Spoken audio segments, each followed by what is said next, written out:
Hello and welcome back. Today we will be continuing our Victoria 3 tutorial series, and we're going to be talking about research, which is largely a function of both your innovation, which you get from universities, as well as your literacy, which you get from education access, and these two are independent from each other, which is important to emphasize. We'll be talking about what's really common pitfall. I think that this sort of tooltip just horribly misrepresents things to people, and they think that you only care about the cap. We'll talk about this more later, but this is one example.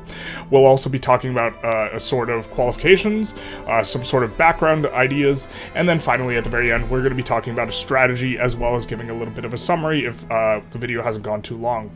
Strategy, of course, given all we've discussed so far. So jumping into it and just kind of talking about how research works in general. There's 5 tiers of research. 1, 2, 3, 4, 5. Whenever you have tech available to be researched in a tier, you are considered in that tier. If you research something ahead of time in the next tier, and you currently have available techs to be researched, you will incur a pretty sizable malus. There's a base cost for each tech based on your tier, and just kind of, we won't focus on the math too much, but kind of just to illustrate that, we will consult the wiki and look at this equation. So first of all, we have the base cost over here per tech per era level, but also we just want to talk about this is the equation for tech cost, and the example I think is important for illustration. For example, Dynamite, aka a tier 3 or an era 3 technology, has a base cost of 13,500.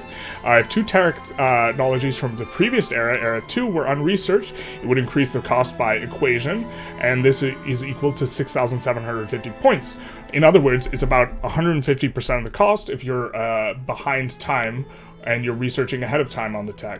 Now, we're not going to focus too much on that equation or that sort of thing, but this is really important to emphasize. The second kind of background idea that I think is important to emphasize is you can get a pretty big discount on your research from 3 interest groups. The industrialists give a bonus to production tech, the intelligentsia give a bonus to society tech, and the armed forces, you guessed it, they give a bonus to military tech. If they are each +5 happy, they will give minus 10% society or to their relevant tech cost, and in particular if their clout is above 20% or you've gotten it above 20% and it stays above 18%, this will make them powerful, in which case this bonus will be doubled. And as you can see here, for our military, we have 20% military technology discount. This applies directly, so what you could do in theory is if you don't have a bonus, you research up to 80% of the tech filled, and then you get the bonus. This will immediately complete the tech, although I think it would be really sweaty to intentionally research stuff up 90% and then switch techs and then this sort of thing, but it's just important to kind of mention that this is something, and it doesn't really fit well into any of the other things we're discussing. Okay, now we need to talk about direct and indirect research, and we're going to start with direct research. So we will come to this nasty tooltip, which I think is a little bit misleading. It's not wrong, it's just a little misleading in regards to what's going on, and this is this tooltip here where we're saying we're currently generating this amount of research, and then we have this amount uncapped. And so it implies that this is all we have. This is the direct research. If we come into the tech tab and we go on to our weekly innovation, we go to tech spread. Nope, which one? This one. Okay, this is the tooltip we want. We are getting, from innovation, we are getting 172 in our direct spread. If we take a look here, we get a maximum innovation base that can be invested into active research each week. This is the active or direct tech research we are talking about. You get 50 base no matter what. And then you have a cap. And this cap is increased by 150% of whatever your literacy is, which is how we get this here. This is 150% of our literacy of 81.5. And so this will be the cap. You still need to get innovation to kind of work up to this cap, but this is what the cap is. And so you'll be getting 50 innovation for free from your direct research, and then you will have an increased cap. And this is what gives you control, because whatever you are selecting to research, that is your direct research. The other way you can get research is through technology spread, and this one functions a little bit differently, or a lot a bit differently, and this one you will be getting a lot of free. You get 25 free from your base value, which is, if you add this together, it's 25 in each of these tabs. Yes, and then 50 for free in your direct research. So for research, you are getting 125 research for free. You also get an amount based on your literacy, and this is just for free and is for each, and it is 75% of your literacy. And so if you have, let's say, a literacy of 50, you will be getting, let's say, 35 from each. That's never do math in a video, but I think that's 105 or 115. And so this is quite a bit of free research on top of the 125. So it's about 200 to 250 research, kind of, depending on what your innovation looks like, for free. And so you will get quite a lot of technology spread from your innovation. This is kind of important to mention. And then also you see below literacy here, I would be coming on over, but the tooltip is, big sad, to sort of illustrate. A lot of what we are getting is actually from unspent innovation. So when you overflow, this overflow isn't bad. It doesn't get wasted. Instead, what happens to this uncapped stuff that doesn't go into the direct research is 20% of it will get applied to each of your technology spreads. So it'll be worth 60% of efficiency roughly, but it'll be spread out amongst 3 techs. In order to spread a tech, it is important to emphasize, I think, that someone else has to have researched it somewhere. And so you will be getting roughly 60%, but there's a lot of bonuses and malices you can incur towards this 60% of your uncapped being modified. So first of all, let's talk about the bonuses. Or let's just talk about them straight through. So for the laws, free speech or protected speech will give you plus 25% technology spread, which effectively makes your overflow over your cap worth 0.75 instead of 60%. It's worth 75%.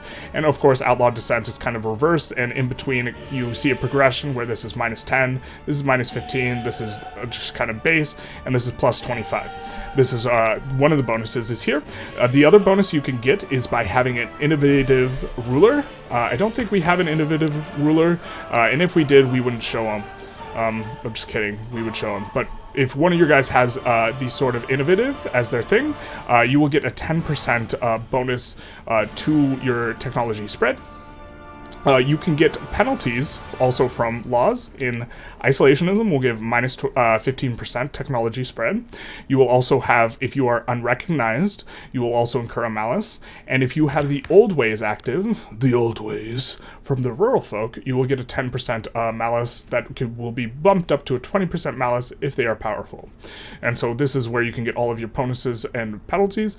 Again, just to kind of reiterate, you do get quite a lot of free innovation to your natural spread from your literacy, and you also overflow all of your stuff that is not hitting that's not filling the cap. All of it gets overflowed at a less efficient rate, but it's important to emphasize that it doesn't just disappear and do nothing. I think that this is one of the really common pitfalls and a common misconception. It doesn't do nothing. It just overflows into tech spread. And if you look here, you might notice something. We're getting 172 with our regular spread, and then we're getting a tech spread of 440. This is our base weekly technology spread for each of our categories, so we're getting like 1200 if we were actually spreading 3, but we're only spreading behaviorism.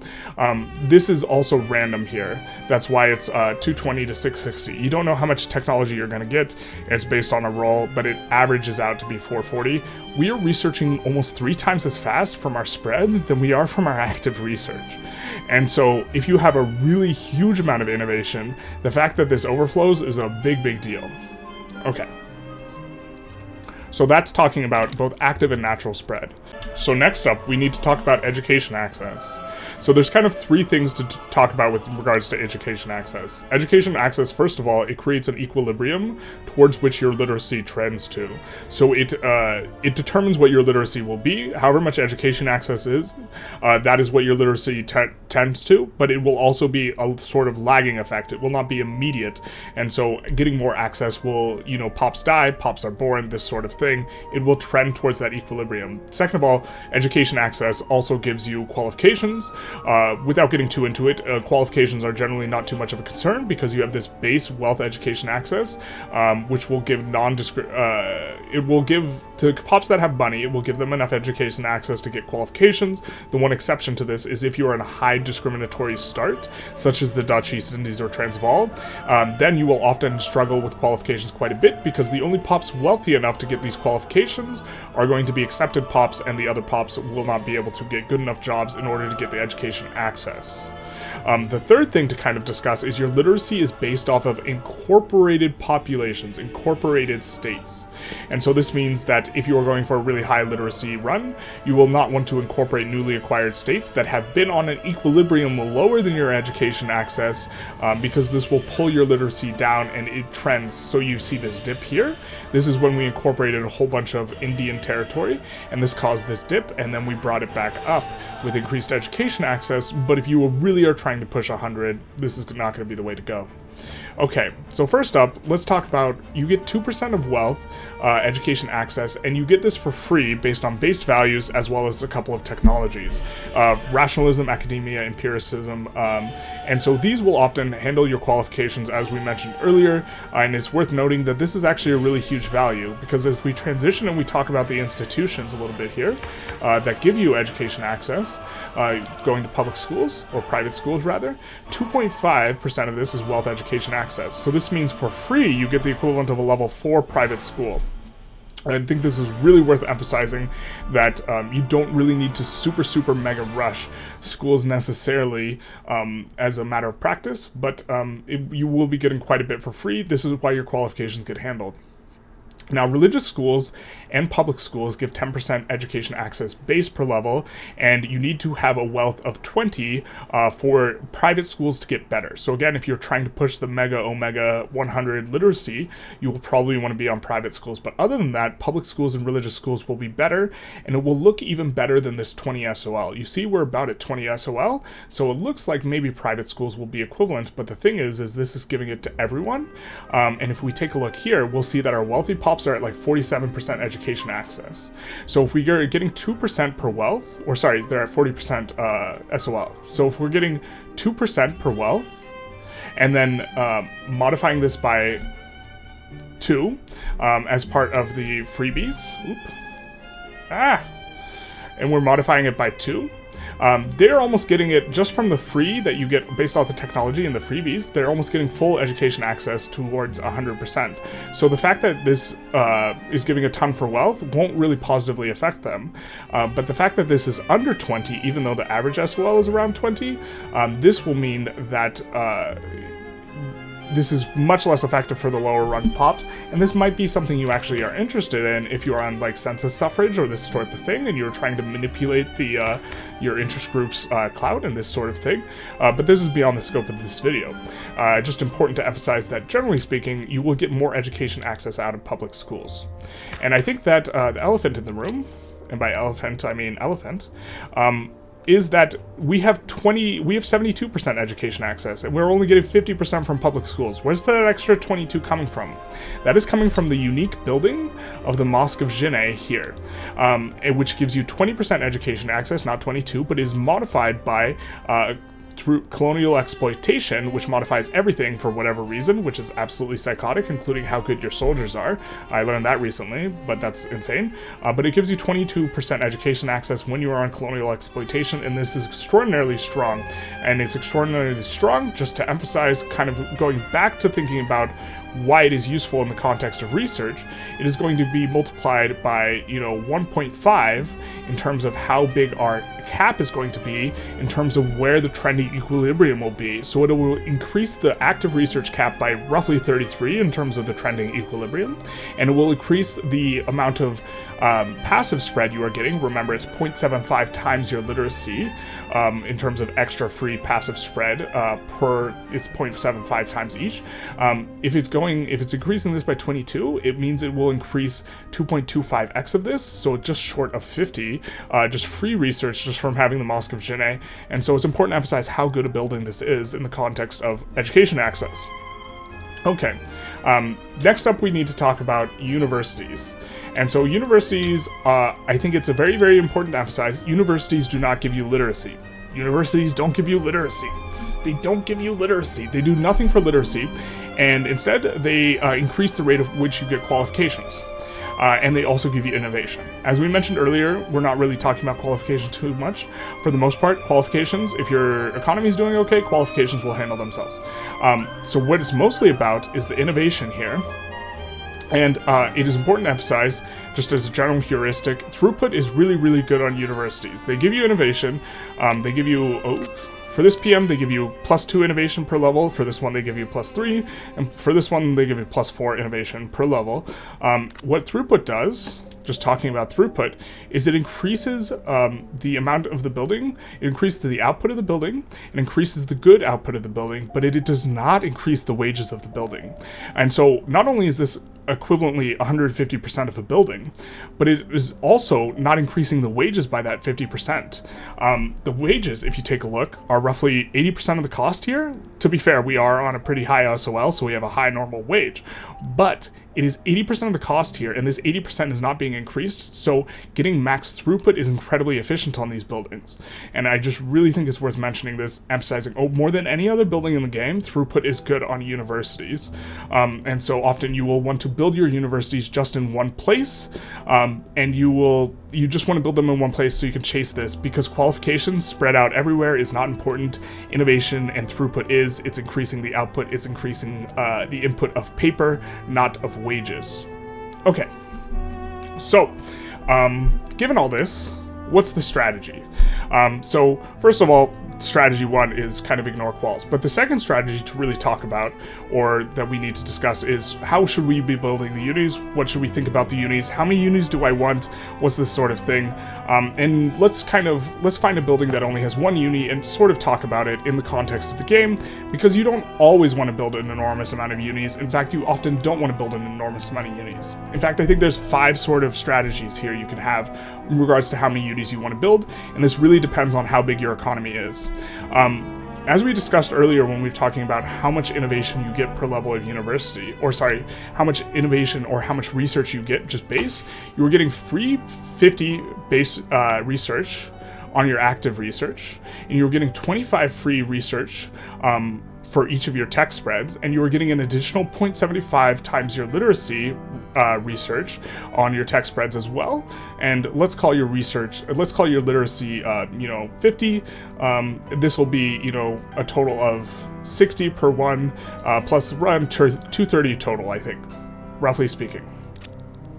A level 1 university giving you either 2 or 3 innovation is a drop in the bucket, in relative to this 230. And so often, really early on in the game, especially when you have low construction, you actually don't want to build any universities. Universities aren't very good. You would much rather, if you're on 20 construction, you would much rather build a construction center, because you have to employ 5,000 pops here. You have to employ 5,000 pops in the construction center, albeit the construction goods are a lot more expensive than the paper. Universities are extremely expensive, and they scale in a non-linear way in terms of their utility. They're very, very expensive as you don't have a lot of money, and so one of the strategies is just to build no universities, because again, they're just extraordinarily expensive for what you are getting relative in terms of your increase. Going from 230 research to 232 research is meaningless. Or it's it's less than 1% gain. It's really not a big deal in the early game. Okay, the second strategy is building universities for journals. Increasing your, spending a large chunk of money to increase your innovation by 1 is not, or by 2 is not very useful, when you're at 20 to 50, 20 to 40 construction-ish. But increasing it just to hit the journal entries is pretty useful. There's a couple journal entries. I don't know them all off the top of my head. When you research academia, if you build a level 2 university, you'll get 3K free research towards empiricism. And so this is relatively useful. And so building just to hit these is a decent strategy, and you maybe want to do it if you're already on 30 to 50, maybe you can support a couple unis. You don't really want to delete them because it's kind of wasted construction when you delete them, but doing this just to hit the journal entries, perfectly reasonable. The third strategy is investing to cap.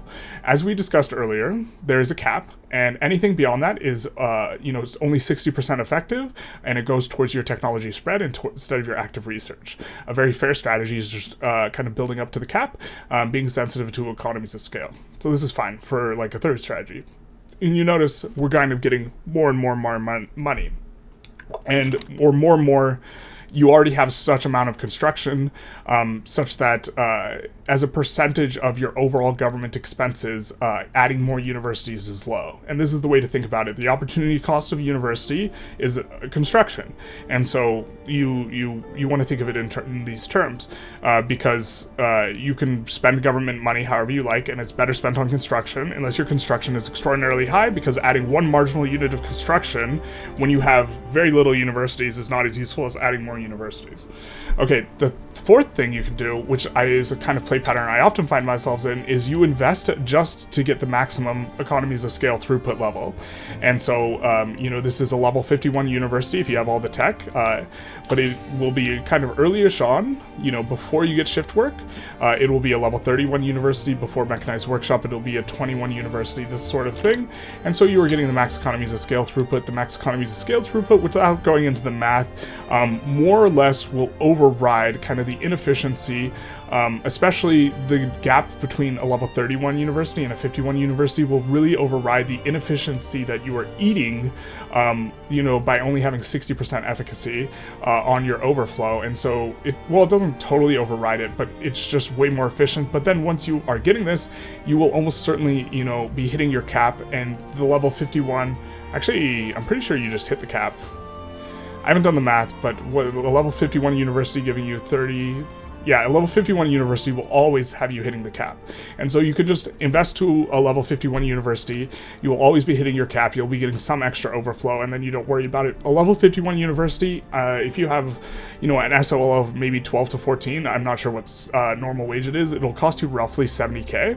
And so, if you have, I'm not sure what the number is, but if your construction goods, 70K is a drop in the bucket relative to construction goods of 5.6 mil, right?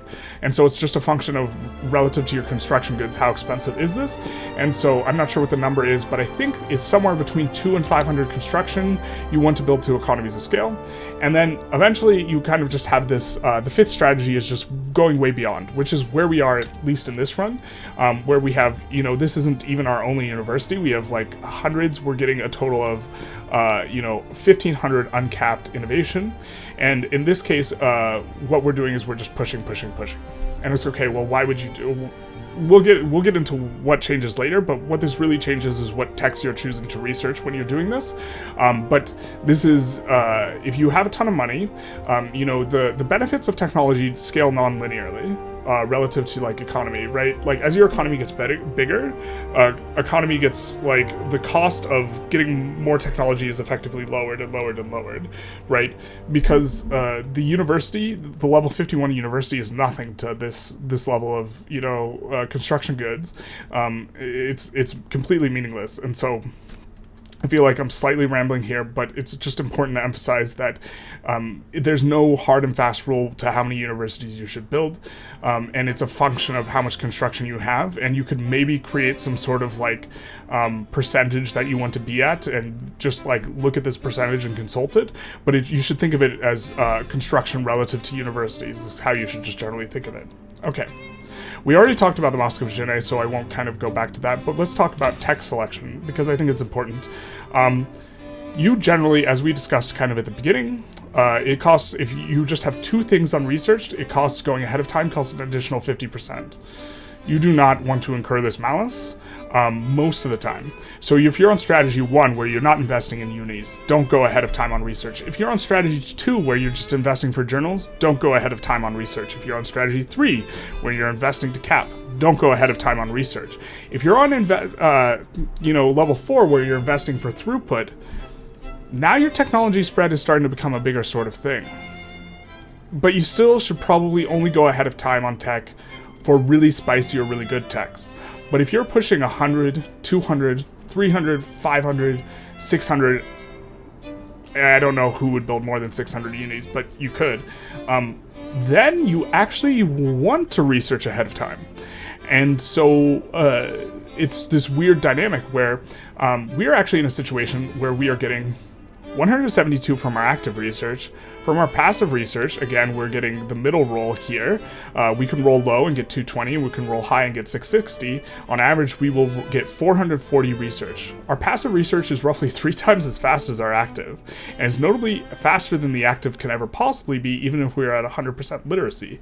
Behaviorism, we're getting 220 to 660 a tick, and you actively don't want to actively research the texts that are going to be eligible to be spread to you, because as you see here, we're only spreading behaviorism because we've researched all the production tech and the military tech that every other country owns.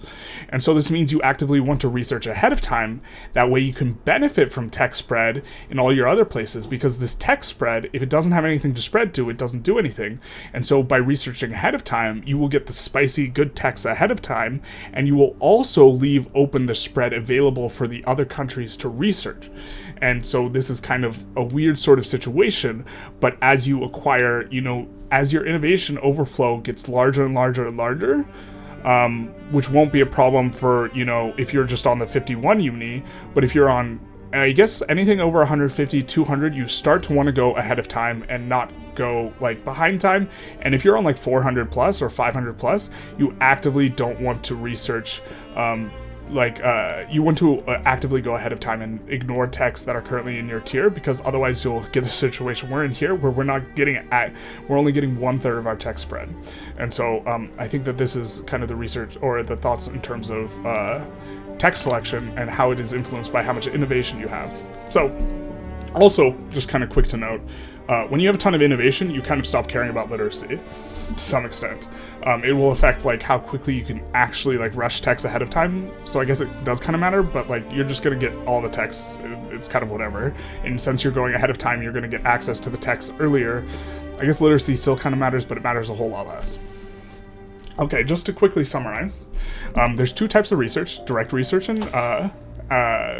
and text spread. Your direct research will be equal to 1.5x times your literacy, will be the direct, plus 50 will be the direct research cap. This will be 100% efficient. After this, any innovation you get, which is what gives you research, 60% of it will overflow into your natural spread.